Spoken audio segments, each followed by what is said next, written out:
In today's video, I am going to teach you how to add policies in Shopify. To begin, log in to your Shopify admin dashboard.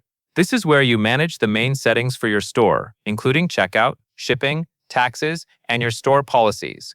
Make sure you are signed in to the correct Shopify store before making any changes, especially if you manage more than one store. Once you are inside the admin area, take a moment to let the dashboard fully load so everything is easy to access. Next, look to the bottom left corner of the screen and click on Settings. This section contains the core configuration options for your store. When you open Settings, you will see a list of categories on the left-hand side. From that menu, click on Policies.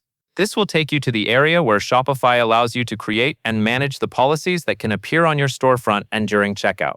On the Policies page, you will see fields for the different types of policies you may want to display. Depending on your store setup, these can include things like refund policies, privacy policies, terms of service, or shipping policies.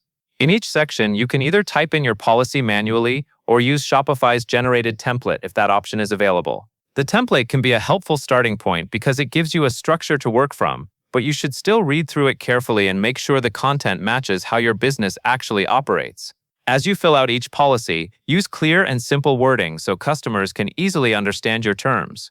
This is important because store policies help set expectations and can reduce confusion during the buying process. If you are using generated text, review it before saving to make sure it reflects your store accurately and completely. Once you have added the policies you want to display, click Save. Saving applies your changes and makes the policies available in the appropriate places in your Shopify store. After that, it is a good idea to review your storefront or checkout settings later to confirm everything appears the way you expect. That is all there is to it.